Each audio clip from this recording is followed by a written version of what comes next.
और विकारों से, जो मानसिक विकार है, उनसे भी मुक्त नहीं हो सकते हैं। Without gaining the knowledge you can't be able to liberation और devotion. So it's a necessary to how to get the knowledge. Through the knowledge, every human being can easily be deserve to obtain the solution. Solution may be related to your physical body or psychological temptations. Can easily removed in your life. आपके जीवन से अगर कोई remove कर सकता है, मिटा सकता है, तो वो ज्ञानी ही है। अलग अलग क्षेत्रों का अलग अलग ज्ञान हो सकता है, लेकिन वो ज्ञान ही होगा। तो संसारी जीवन को कैसे बेहतर बनाए, सफल और सुखद आनंदमय जीवन कैसे प्राप्त हो। सबसे पहले मैं कुछ सूत्र बता रहा हूँ। लोग कहते हैं मैं धनवान नहीं बन पा रहा हूँ, मैं बुद्धिमान नहीं बन पा रहा हूँ, मैं सफल नहीं हो पा रहा हूँ, मैं असफल हो रहा हूँ। तो उसके जो कुछ सूत्र हैं, क्या सूत्र है? नंबर 1, सामयिक प्रबंधन। समय का प्रबंधन करो, किस समय हमें क्या काम करना है। Time management is most necessary in everyone's life. प्रत्येक के जीवन में ये बहुत जरूरी है, आवश्यक है कि समय की महिमा को जाना जाए। और जो हम हिंदुस्तानी हैं, अभी भाई मैं भारत से करीब करीब नेपाल में थोड़ा रहा हूँ, गया हूँ, बाकी तो कंट्रीज़ में नहीं गया हूँ। सोशल मीडिया के माध्यम से जो अपडेट्स मिलते हैं तो मैं, और या फिर पढ़ाई लिखाई के साहित्य के माध्यम से, लिटरेचर के माध्यम से जो जानकारी प्राप्त हुआ, कह सकते हैं कि जो भारतीय लोग हैं वो समय बहुत वेस्ट करते हैं। क्या करते हैं? समय किस में वेस्ट करते हैं? जो अनावश्यक है। तो समय का प्रबंधन हो, या तो सोते ही रहेंगे या रोते ही रहेंगे, हद करते, क्योंकि भावुक चाहता है, सेंटिमेंट्स चाहता है।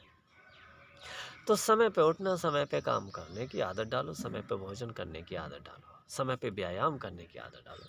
ये पहला उपाय है, पहला सूत्र है। समझ रही ना जी। हाँ।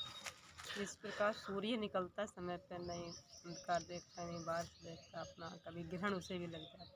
इसी तरह हमारा तुम्हारा जीवन भी है। तो जैसे कि सूर्य निकल रहा है अपने समय पे, वो निकलता है, लेकिन कोहरे के कारण कभी कभी दिखाई नहीं देता, हमारी आंखें देख नहीं पाती, वो एक अलग बात है। तो जो हमारा जीवन रूपी सूर्य है, जीवन ऊर्जा है, उसको एक सामयिक प्रबंधन में बांधिए। प्रकृति नियम से चल रही है, अनुशासन से चल रही, तो नियम को अपनाओ। तो पहला सूत्र है समय का प्रबंधन। दूसरा सूत्र है समय पे श्रम करो। श्रम माने मेहनत होती है।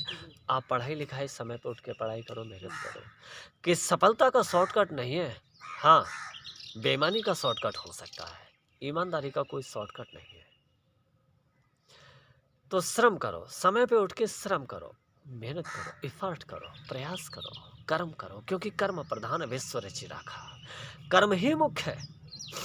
लोग कहते हैं कि राम की पूजा करो, कृष्ण की पूजा करो, हनुमान जी की पूजा करो, कि रावण की पूजा करो, किसकी करो। लेकिन मैं कहता हूँ पूजा क्यों करो? कि अल्लाह की इबादत करो, फलाने की इबादत करो, कि मुल्ला की इबादत करो। मैं कहता हूँ इबादत या पूजा की ज़रूरत क्या है? ज़रूरत क्या है? अगर राम कृष्ण ने तो नहीं कहा कि मेरी पूजा करो, और कोई महापुरुष क्यों कहेगा? कोई एक ईमानदार कबीर ने तो नहीं कहा कि मेरी पूजा करो, कोई क्यों कहेगा? और उनकी आप पूजा कैसे कर सकते हैं? मांस मछली अंडा शराब खा रहे हो, पी रहे हो, भ्रष्टाचार कर रहे हो, है बेईमानी कर रहे हो, लूटपाट कर रहे हो, दंगा फसाद कर रहे हो, और कह रहा हम अल्लाह के पुजारी हैं, इबादती हैं, 5 टाइम के नमाजी हैं, या फिर हम 2 टाइम घंटा बजाते हैं मंदिर में जा कर के, पिछवाड़ा उठा उठा करके सलाम ठोकते हैं, प्रणाम करते हैं, चाहे अल्लाह को, चाहे देवी देवताओं को, जो भी XYZ। मेरी भाषा में एक न्यायिकता, एक जस्टिफाइड मेरा नेचर है। चाहे हिंदू हो या मुसलमान हो, चाहे पंजाबी हो, कोई भी हो, अगर साला गधे का बच्चा गलत करेगा तो उसको 50 गालियाँ सुनाता हूँ चैनल के ऊपर। यही मेरी खासियत है। क्योंकि मैं as a professor, as a true guru के रूप में काम करने की कोशिश कर रहा हूँ। एक सच्चा, एक निष्पक्ष। हिंदू मुसलमान बाद की चीज़ें, पहले इंसान है। और कर्म ही पूजा है। हिंदू, मुसलमान, सिख, पंजाबी ये बात की चीज़ है, ये बहुत नीचे की पीछे की चीज़ है। लेकिन पहले तो आपको ह्यूमन बीइंग के रूप में भेजा है ना प्रकृति ने। तो मैं आपके उन बीमारियों पे, उन कमियों पे काम कर रहा हूँ, कुठाराघात कर रहा हूँ, परिहार कर रहा हूँ, जहाँ से आपका जीवन ट्रांसफॉर्म हो सकता है सही दिशा में। तो चर्चा कहाँ चल रही थी? मैंने सही दिशा में नहीं, ये चर्चा नहीं चल रही थी। मैं कह रहा था श्रम करो सही समय पे। ये दूसरा सूत्र है, श्रम करो। मेहनत से मुंह ना मोड़ो। मेहनत तो करना ही होगा। कोई एक दिन में दारा सिंह नहीं बन जाता है, कोई गांव में पहलवान नहीं बन जाता, कोई एक दिन में अर्जुन की तरह निशानेबाज नहीं बन जाता है, जी। कोई एक दिन में प्रधानमंत्री नहीं बन जाता है, कोई एक दिन में कुछ भी नहीं होता है, एक दिन में धनवान नहीं बन जाता है। शायद हो सकता है कोई बन जाए, लेकिन वो टिक नहीं पाएगा। अगर जो जितना जल्दी बनेगा उतनी जल्दी बिखर जाएगा, बिगड़ जाएगा, नष्ट हो जाएगा। तो श्रम करो समय पर। दूसरा सूत्र ये हुआ। पढ़ाई में है तो पढ़ाई में करो, खेलकूद में हो तो खेलकूद में समय पे खूब मेहनत करो। आपको एक जानकारी छोटी सी मैं देता हूँ। जब मैं ताइक्वांडो किक बॉक्सिंग में था, तो जो गुरु लोग एक घंटे की ट्रेनिंग देते थे, जब हम 14 वर्ष के थे, तो लेकिन उसके अलावा भी हमें ऐसा जुनून था, हम रात में उठ करके आँख खुल जाती थी, सपने, वैसे तो हम सपने में भी फाइट करते थे, समझ लीजिए। एक ऐसा जुनून, एक ऐसा पास साइको व्यक्ति था मैं, जो है रात में 2, ढाई, 3 बजे आँख खुल गई तो तभी कर रहे हैं, किकिंग कर रहे हैं, पंचिंग कर रहे हैं, ब्लॉकिंग कर रहे हैं, वार्म अप कर रहे हैं, ये सब चलता था। तो इसी तरह से आपको भी होना चाहिए, अपना समय देना चाहिए। तीसरा, ये 2 हो गए, समय और श्रम।